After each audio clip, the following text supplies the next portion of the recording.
ආහිබෝවන් දුවේ පුතේ හැම දිනාටම ඒ වගේම සියලුම දෙනාට සුබ උදෑසනක් වේවා කියලා පළමුව ප්‍රාර්ථනා කර සිටිනවා. දුවල පුතාලා මේ එකතු වෙන්නේ අපි අඛණ්ඩ වසර ගණනාවක් අඛණ්ඩව පවත්වාගෙන යන සහ මේ වසරට අදාළ නොමිලේ ශිෂ්‍යත්ව සම්මන්ත්‍රණ වැඩසටහනත් එක්ක එතකොට මේ වැඩසටහන පුතේ වසර කීපයක ඉඳන්ම පවත්වාගෙන එන එකක් මේ වසරටත් අදාළව තමයි මේක පවත්වාගෙන එන්නේ. ඉතින් අද දවසේ ඔබට සාකච්ඡාවට නියමිතව තියෙනවා පසුගිය ශිෂ්‍යත්ව ප්‍රශ්න පත්‍රවල අවසාන ප්‍රශ්න පත්‍ර ට අදාළ වර්ෂයට අදාළ ප්‍රශ්න පත්‍ර සාකච්ඡාව. ඒකේ අද දවසේ පළවෙනි පත්‍රය සාකච්ඡා කරනවා. එළවෙනි ඉරිද දවසේ දෙවෙනි පත්‍රය සාකච්ඡාවට ගන්නවා. 2025. ඉතින් අපිට ආසන්නතම වර්ෂය තමයි සාකච්ඡාවට ඔන්න තියෙන්නේ. එහෙමනම් පුතේ බලමු 2025 වර්ෂයේ පළමු පත්‍රයේ කොයි විදියටද අපිට සැකසීලා තියෙන්නේ කියලා ප්‍රශ්න රටා එක. මොකද මේක ගොඩාක් සමීපයි අපිට. මොකද ඊළඟ 2026 ඔබේ වසර පේපර් එක සකස් කරද්දී මේ ආසන්න වර්ෂය සැකසීම පිළිබඳ අවබෝධය බොහොම වැදගත්. ඒ නිසා අපි පිළිවෙලින් බලමු මේ ප්‍රශ්න කොහොමද සැකසීලා තියෙන්නේ කියන කාරණාව. මෙන්න බලන්න පළවෙනි ප්‍රශ්න. කෝප හතරක රූප පහට A B C D E මගින් දැක්වේ ඔබට ඒක පේනවා. පුතාලා කියනවා ඒවා තුලින් එකම කෝපය දැක්වෙන රූප දෙක මොනවාද? එකම කෝපය. පුතේ A සහ D කියනවා. A සහ D කියනොත් A මෙන්න මෙතන තියෙනවා. D මෙන්න මෙතන තියෙනවා. ඔබ බලන්න A සහ D එකම විදිහටද තියෙන්නේ. ඒකේ අවුල තියෙන්නේ මෙන්න මේ බිඳු මේකේ පාට වෙලා නැහැ. නමුත් ඔබට පේනවා මේකේ බිඳු පාට වෙලා. ඒක නිසා මේ පිළිතුර බාර ගන්න අපහසුයි. ඊළඟ දෙවෙනි එකට යන්න B සහ C. B සහ C ගත්තාම ඔයාට කියන්නේ මෙන්න මෙයයි B සහ C කියන්නේ ඔන්න ඔය දෙන්න. පුතාලා ඒ දෙන්නගේ සම්බන්ධය බලන්න. මේ කෝප්පේ යට කොටසේ තමයි බිඳු ටික රැඳිලා තියෙන්නේ. මේ කෝප්පේ උඩ කොටසේ තමයි බිඳු ටික රැඳිලා තියෙන්නේ. එහෙනම් එතනත් පුතාලට පේනවා ඇති අවුලක්. බිඳු ටික උඩ යට මාරු වෙලා තියෙන බව. ඒ නිසා ඒකත් අපිට බාර ගන්න බෑ පුතේ. එහෙමනම් පැහැදිලි උත්තරේ C සහ E කියන මෙන්න මේ පිළිතුරු දෙක බලන්න. ඒකේ ගැලපීම නිවැරදිව තියෙනවා. අර උත්තර දෙකම බැහැර වෙන නිසා උත්තරාංක 3 ගැලපෙනවා. ඔන්න ඒකට පුතාලට හරියක් දාන්න පුළුවන්. කාගේද හරි ගියේ පළවෙනි උත්තරේ අත උස්සමු. බොහොම හොඳයි. එන්න දෙවෙනි ගානට.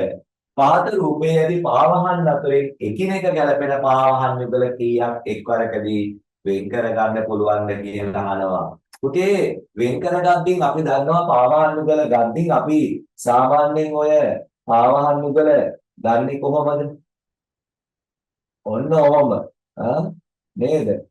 ඔන්න ඔහොම හිටින්න තමයි අපි පාවහන් යුගල ගන්න ඕනේ. මොකද දකුණු කකුලක් සහ ඊට ගැලපෙන වම් කකුලක් තියෙන්න ඕනේ. දකුණු කකුල සහ වම් කකුල තියෙන්න ඕනේ. නේද? එහෙම මේක දාන්න පුළුවන්. හරි. මම මේ පාවහන් එක තෝරගත්තොත් මේක වම් කකුලක්. පුතේ මේක දකුණු කකුලක්. බලන්න තියනවද කියලා ඒක. ඔව් වම් කකුලයි දකුණු කකුලයි බැලුව බැලමට ගැලපෙනවා නේද? ඒකවම තියන්නකෝ. මෙතන වම් කකුලක් තියෙනවා. මේකේ දකුණු කකුලක් තියෙනවා. ගැලපෙනවානේ.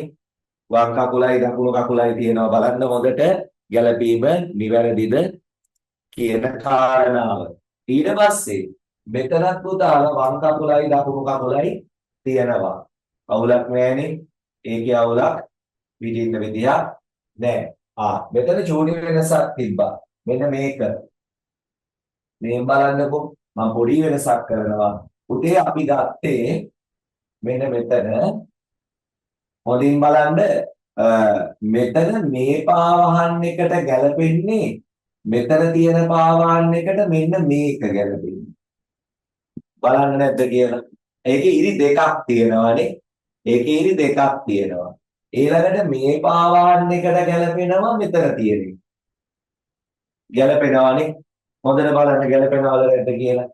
එතකොට ඔන්න වම දකුණ කකුල් වල ගැලපීමක් එතන තියෙනවා. හරි. ඊට පස්සේ දැනට ඔන්න 1 2 3ක් හරි. තව තියෙනවද මේ කකුල ගත්තොත් මේක දකුණු කකුල. එතකොට මේකත් දකුණු කකුල. මේකත් දකුණු කකුල. එතන චූටි අවුලක් තියෙනවා දකුණු කකුල්ම තුනක් තියෙන්නේ පුතේ. එහෙනම් අය අපිට හම්බ වෙනවා මේ දෙක. ඔය දෙක ගන්න පුළුවන් නේද? වම් කකුලයි දකුණු කකුලයි එතන ගැලපෙනවා. එහෙනම් හොඳින් බලන්න එකයි මේ පුංචි ඒවා දෙක මේ දෙක මේ දෙක. මේ ඔක්කොම දකුණු කකුල් ටිකක් තියෙන එක ගන්න බෑ. එන අවස්ථා හතරයි අපිට හම්බෙන්නේ පිළිතුරු අංක 1. පිළිතුරු අංක 1. වම් කකුල සහ දකුණු කකුල ගලප ගන්න. වම් කකුල සහ දකුණු කකුල ගලපන්න. කඩදාසියක් මතින් පැන්සල ඉවතට නොගෙන එකම මාර්ගයේ එක්වරකට වඩා නොයනසේ මෙම රූපය ඇඳීමට අවශ්‍ය වේ. රූපය ඇඳීම ආරම්භ කළ යුත්තේ කුමන ස්ථානයෙන්ද කියලා අහනවා. පුතාලා ඔබ හොඳින් බලන්න මේකෙදි මම ටිකක් උඩට ගන්නම් මෙන්න බලා ගන්න. මේ රූප සටහන අපිට මීට කලින් හම්බෙලා තියෙනවා. ඔය පළාත් ප්‍රශ්න පත්‍ර කරද්දී පුතාලට මතක ඇති. එතකොට මේක කියනවා ඒ ස්ථානය. පුතේ ඒ ස්ථානයෙන් පටන්ගෙන මට කොයි පැත්තට කැරකුවත් ඔහොම ඇවිල්ලා ආපහු මෙතෙන්ට ගිහිල්ලා ආයේ ඒ පාරෙම එන්න වෙනවා. එහෙනම් ඒ ස්ථානයෙන් ওই වැඩේ කරන්න බෑ. එහෙනම් B හෝ C විය යුතුයි. C ස්ථානයෙන් පටන් ගත්තොත් වමට හෝ දකුණටම යා යුතුයි. කොහොම ගිහිල්ලා ආපහු ඒ අර රේඛාවේ ආයෙ එන්න වෙනවා. එහෙනම් එතනත් පොඩි ප්‍රශ්නයක් තියෙනවා. C ගෙන් ගිහිල්ලත් බෑ. එහෙනම් මම B ගෙන් පටන් ගන්නවා. B ගෙන් පටන් ගත්තොත් පුතේ මෙතනින් මම මෙහෙම ඇවිල්ලා ඕම පහළට ඇවිල්ලා ඕම මෙතෙන්ට ගිහින් එහෙම්ම උඩට ගිහිල්ලා ඔහොම ඇවිල්ලා මෙතන නවතිනවා. එහෙනම් එකම රේඛාවක දෙවතාවක් යාමක් අවශ්‍ය වෙන්නේ නැහැ. B කියන අවස්ථාවෙන් පටන් ගත්තොත් උත්තරාංක 2. B කියන අවස්ථාව ගන්න උත්තරාංක 2. මුලින් දී ඇති රූපය සකස් කිරීම සඳහා A B C D රූප කොටස් අතරින් කුමන කොටස් දෙක යොදා ගත යුතුද? හොඳින් බලන්න.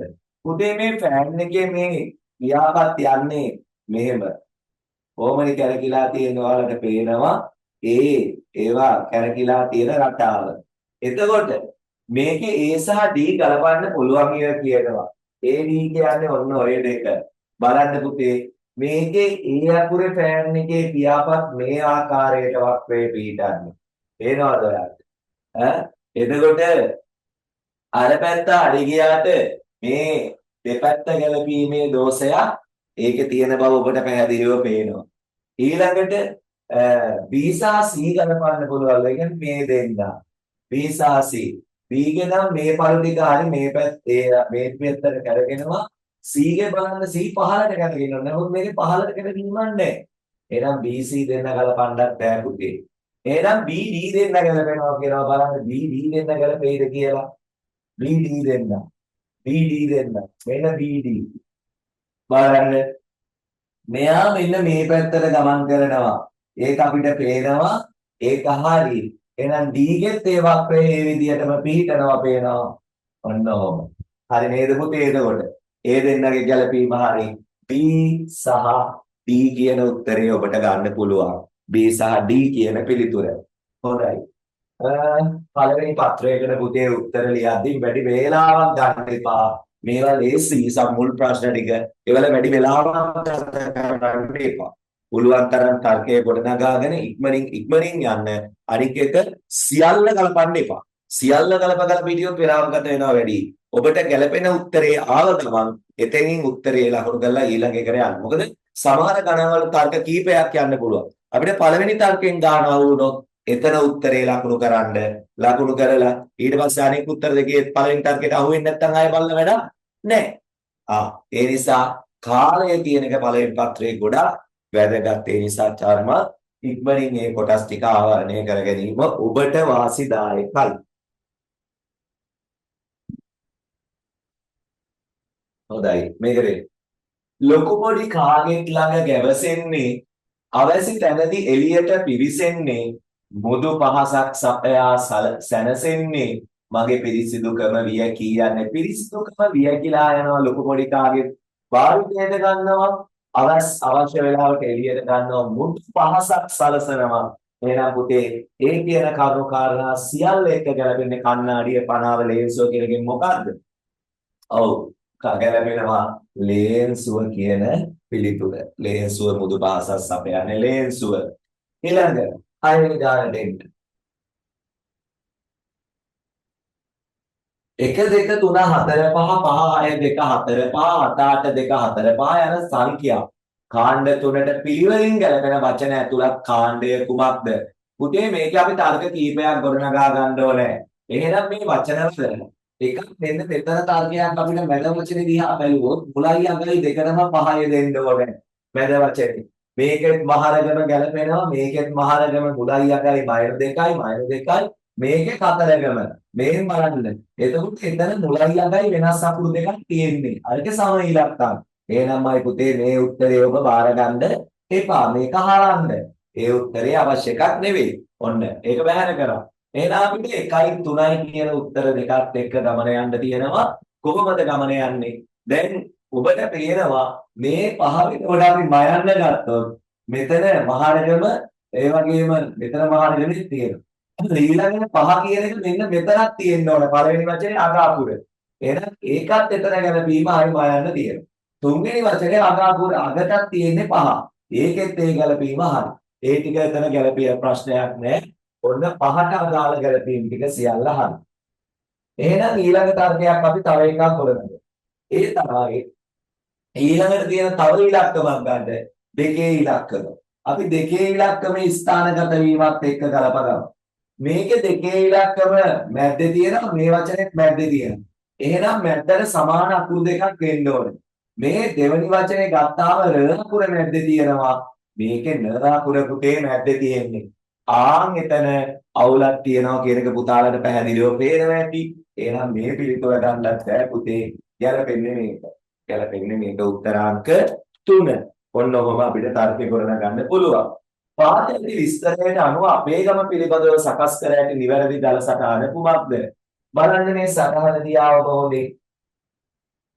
අපේ ගම පිහිටියේ කඳු වැටියක් පාමුලය. ගමේ පහළම කෙළවරින් ඔයක් ගලා බසින අතර කඳු වැටියේ සිට ගම මැද්දෙන් ගලා බසින ඇලක් ගම කෙළවරදී ඔයට එකතු වේ. අපේ ගමේ ලස්සන දිය ඇල්ලක් දැත. අපේ නිවස ඇත්තේ දිය ඇල්ලට නැගෙනහිරින් සහ පාසලට බටහිරිනි. හොඳයි. මේ කියන සියල්ල ගන්න වෙන්නේ කොතනද බලන්න. අපේ ගම පිහිටියේ කඳු වැටියක් පාමුල. එහෙනම් ගම කියන්නේ මෙතන නිවසනි දක්වලා තියෙන්නේ පුතේ. නිවස තියෙන්නේ ගමේනේ. right. එහෙනම් මේකේ ගම පිහිටීම මෙන්න මෙතන තියෙනවා. මේ උත්තරේ ගම පිහිටීම මෙතන තියෙනවා. මේ උත්තරේ ගම පිහිටීම මෙතන තියෙනවා. කඳු වැටියක් පාමුල. ඒ තර්කය හරි. ඊළඟට ගමේ පහළම කෙළවරින් ඔයක් ගලා වදිනවා. එහෙනම් ගමේ පහරින් ඔය යන්න ඕනේ. දැන් මේකේ ඔය යනවා ගමේ පහරින්. ගැටලුවක් නැහැ. ඔය ගමේ පහරින් යනවා. මේක පැත්තේ. ඒතර ගමේ පහත් දෙක යන්න. මේ උත්තරේ අවුලක් තියෙනවා. ඒක එතකොට අපිට හරියන්නේ නැහැ. මේකෙත් ඔය හරි. ඊළඟට කඳුවැටියේ සිට ගම මැද්දෙන් ගලා බසින ඇලක් ගම කෙළවරදී ඔයට එකතු වෙනවා. එහෙනම් කොහින්ද කියන්නේ කඳුවැටියේ සිට ගම මැද්දෙන් ගලා බසින. එහෙනම් කඳුවැටියේ ඉඳලා ගම මැද්දෙන් ගලා බසින ඇලකුත් මේකට එකතු වෙනවා කියන එක කියනවා. ඒකත් තිබුණා වේකෝ. අපේ ගමේ ලස්සන දිය ඇල්ලක් තියෙනවා. දිය ඇල්ල තියෙනවා. ඊළඟට අපේ නිවස ඇත්තේ දිය ඇල්ලට නැගෙනහිරෙන් සහ පාසලට බටහිරින්. එහෙනම් දිය ඇල්ලට නැගෙනහිරින් පාසලට බටහිරින් හරි. ඊළඟට මේක අතාරින්න. ඊළඟට දිය ඇල්ලට නැගෙනහිරින් පාසලට බටහිරින් මේක වැරදිනේ පුතා. මේ පාසලයි මේ දෙකම එකයි. දෙකම නැගෙනහිරින් එතන තියෙන්නේ. ඒ තර්කයට මේකයි කියෙන්නේ නැහැ. එහෙනම් ගැලපෙනවා මොකද්ද? ඔව් 7 වෙනි ප්‍රශ්නෙට ගැලපෙනවා උත්තරාංක 1. 7 වෙනි එකට ගැලපෙනවා උත්තරාංක 1. දෙව්මි තේරුණාද? සර් ටිකක් තරමක් වේගයෙන් පොඩ්ඩක් කතා කරන්නේ. ඔබත් ඒ වේගෙට හුරු වෙන්න ඕනේ. හරි. මොකද මේ පේපර් එක අපි හිමීට කතා කරලා බෑ පුතේ. මේක ටිකක් තරමක් වේගෙන් යන්න ඕන. ඔය සර් යන මට්ටමටත් වඩා තරමක් වේගෙන් ඔයා ඉන්න ඕනේ. තේරුණාද? ඒ නිසා හරියට ඒ කොටස් ටික අල්ලා ගන්න. හොඳයි. ඊළඟට යන් අපි මුල් ප්‍රශ්න ඔය විදිහට එනවා. අමල් විමල් සහ චමල් යන තිදෙනාගේ නිවෙස් වල පිහිටීම දී ඇති දල සටහනේ පිළිවෙලින් ABC මගින්ද එම නිවෙස් යා කරන ගමන් මාර්ග වෘත්තය මගින්ද දැක්වේ. ඔවුන් තිදෙනා එකම මොහොතකදී තම නිවෙස් වලින් පිට වී ඊහිස් මගින් දැක්වෙන දිශාවන්ට එකම වේගයෙන් වෘත්තාකාර මාර්ගය ඇවිද යති. මුලින්ම අනෙක් දෙදෙනාගේ නිවෙස් පසු කර යන්නේ කවුරුන්ද? පුතේ හොඳට බලන්න. ABC කියන්නේ අමල් විමල් චමල්. එහෙනම් අමල් විමල් චමල්ට අපිට දාන්න පුළුවන් A B C. ඔතනම ගන්න පුළුවන් පුතේ ආයෙ තැන් වල ලියන්න දෙයක් නැහැ. ඔතනම ඔන්න දාගත්තා. ඊට පස්සේ දැන් ඔබට බැලුවම පේනවා A වල ඉන්න කෙනා C වල ඉන්න කෙනා පිට වෙනවා නම් එයා පිට වෙන්න තියෙන්නේ භාගයක් ගිහිල්ලා මෙයාව හම්බෙලා මෙයාව හම්බෙන්න ඕන. මේ තුන් දෙනා එකම මොහොතකදී පිට වෙනවා නම් කොහොමද වෙන්නේ? එකම මොහොතකදී පිට වෙද්දී A කියන පුද්ගලයා දෙලින්ම පිට වුණොත් අපි හිතමු වෘත්ත භාගය යනවා කියලා. එතකොට මෙයා වෘත්ත භාගයක් යද්දී මෙයාට හම්බ වෙන්නේ A පමණයි. C කියන කෙනා වෘත්ත භාගයක් ගමන් කරොත් එයාට හම්බ වෙන්නේ A කියන පුද්ගලයා පමණයි. ඊට පස්සේ අපි හිතමු පුතාලා මෙහෙම C ගේ ඔන්න A කියන පුද්ගලයා විතරයි B පිටත් වුණා කියලා. B පුතේ වෘත්ත භාගයක් කියන්නේ මේ හරියට. එයා මේම වෘත්ත භාගයක් පිට වුණොත් එයාට හම්බ වෙන්නේ ඒ වෘත්ත භාගයේදී C පමණයි. C පමණයි. C පමණයි එයාට හම්බ වෙන්නේ. එහෙමත් නැත්නම් අපි හිතමු ඒක දැන් මේ C පිටත් තුනක් හම්බුනේ එකයි B පිටත් තුනක් හම්බුනේ එකයි. හැබැයි A කියන කෙනා වෘත්ත භාගයක් ගියා කියලා හිතන්නෝ. මෙයා වෘත්ත භාගයක් යනතන එයාට B මුණ ගැහෙනවා C මුණ ගැහෙනවා. ඒ නිවාස මුණ ගැහෙනවා. එහෙනම් පුතේ මේ ඔක්කොම හම්බෙන්නේ A කියන කෙනාට. ඒ කියන්නේ අමාල් උත්තරාංක එක. මෙම රූපයේ ත්‍රිකෝණ කීයක් අඩංගු වේද? බලන්න පුතාලා ඉස්සර පිටින් තියෙන ත්‍රිකෝණ ටික බලන්නකෝ. මේන් 1යි 2යි 3යි 4යි 5යි. ඔච්චරක් තියෙන ඔන්න ත්‍රිකෝණ පහක් ඔබට පැහැදිලිව පේනවා පිටින්. පිටින් තියෙන ත්‍රිකෝණ පහයි. ඊළඟට මේක ඇතුලේ තියෙන ත්‍රිකෝණ ගාන අපි බලමු. පුතාලා මේක අපිට ත්‍රිකෝණයක් හදන්න පුළුවන්. මෙන්න මෙතනින් මම පටන් ගත්තොත් මෙතනින් පටන් ගත්තොත් මේ අතට ත්‍රිකෝණයක් හැදෙනවා. බලන්න නැද්ද කියන්නේ? මේන් මේ ත්‍රිකෝණය. ඔන්න ඔහම ත්‍රිකෝණයක් හැදෙනවා. එකයි. ඊළඟට මෙතනින් පටන් ගෙන මේ අතට ත්‍රිකෝණයක් හදන්න පුළුවන්. ඕම් බලන්න. පේනවද ඔයාලට? දැන් කීයද පුතේ? ඔන්න 2යි. එතන මම අමතරව 2ක් ඇදුවා. ඊට පස්සේ බලන්න. අර මම පටන් ගන්නම් මෙතනින්. මම මෙතනින් පටන් ගන්නවා පුතේ.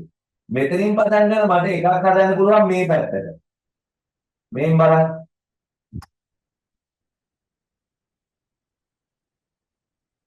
ඔහොම එකක් ඇදුවේ.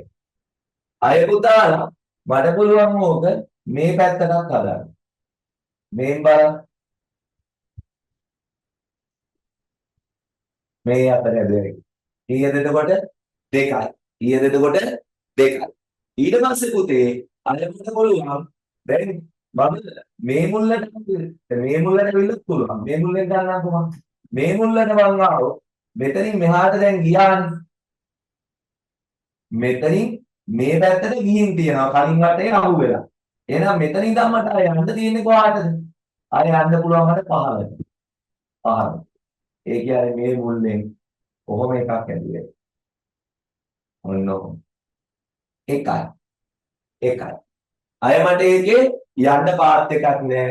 මේ පැත්තට 2යි, මේ පැත්තට 2යි, මෙහෙට 2යි, මෙහෙට 2යි සෙට් වෙලා ඉන්න. අය යන්න පාත් එකක් නෑ. එහෙනම් මේකේ තියෙන මුළු ත්‍රිකෝණ ගාන 5යි 2යි 7යි 7යි 2යි 9යි 9යි 1යි 10යි. එහෙනම් පුතේ මුළු ත්‍රිකෝණ ගාන කීයක්ද වෙන්නේ? 10ක් වෙනවා දෙවෙනි උත්තරේ. 10ක් වෙනවා දෙවෙනි උත්තරේ.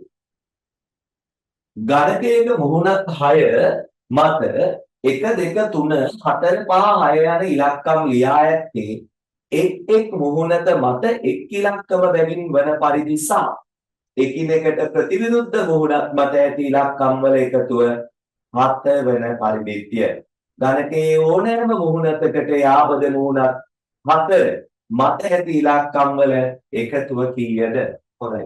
අපි බලමු. ඔන්න 10 වෙනි ගාන මේකේ විරුද්ධ මුහුණත්තර සම්බන්ධය ගැන කියනවා 7 වෙන්න ඕනලු. පුතේ අපි නිකම් බැලුවොත් මෙතන කොහොමද දැන් ඔය මේ ඉදිරි පෙනුම මම මෙහෙම ගත්තොත් දෙකේ ඉලක්කම කොහොම තිබ්බාය කියලා හිතන්නකෝ. එහෙනම් මේකේ සැලැස්මේ තියෙනවා 1 ඊළඟට එයාගේ විරුද්ධ කෙනා දන්නේ නැහැ. පැති පෙනුමේ තියෙනවා 3 එයාගේ විරුද්ධ කෙනා දන්නේ නැහැ. ඔහොමනේ පුතේ. තව වුණා පිටිපස්සෙන් තියෙනවා. මම ඒක දැනට අදින්නේ නැහැ. ඒකත් සැකයි නම් මම මේ පැත්තකින් ඇදලා යාව තියාගන්නම්. right. දැන් බලන්නකො කියන කතන්දරේ. කියන එකේ කියන්නේ පුතේ විරුද්ධ මූලත් අතර තියෙන්න ඕන එකතුව 4. එහෙනම් අපි දන්නවා 3 කියන කෙනා මේ පැත්තේ ඉන්නවා නම් එයාට විරුද්ධ මූලත මේ පැත්තේ තියෙනවා. එහෙනම් 7 වෙන්න නම් 3ට තව කීයක්ද ඕන? 3ට තව 4ක් ඕන පුතේ. එතකොට තමයි 3යි 4යි 7 වෙන්නේ. විරුද්ධ කෙනා. ඊළඟට 1 කියන කෙනා උඩ ඉන්නවා නම් විරුද්ධකාරයන් ඉන්න ඕන යට. එහෙනම් 7 හැදෙන්න නම් එකට තව කීයක්ද ඕන? එක නේද දෙන්නේ? ඔව්. ඒකට තව ඕන වෙනවා 6ක්. එතකොට දැන් පුතාලා මෙහෙම හිතන්නකෝ. මේක කියන්නේ ගණිතයේ ඕනෑම මුහුණතකට යාවත් මුහුණක් අතර මත ඉලක්කම් වල එකතු. හිතන්නකෝ මෙන්න මේ මුහුණ මං ගන්නවා කියලා. මේක තමයි මං ගන්න මුහුණ. ඔන්න ඕක තමයි මං ගන්න මුහුණ. එතකොට මේ මුහුණේ යාපද මුහුණක් ටික තමයි පුතේ මේ තියෙන්නේ. යාපද ඒ කියන්නේ ළඟින් පිටර මුහුණක් එයාට. මුහුණක් 4යි එක ළඟින් පිටන. බලන්න ඔය ටික එකතු කරපුවාම කීයද එන්නේ කියලා. 6යි 4යි 10යි 10යි 1යි 11යි 11යි 3යි 14යි. එහෙනම් උත්තරේ 14. උත්තරේ 14.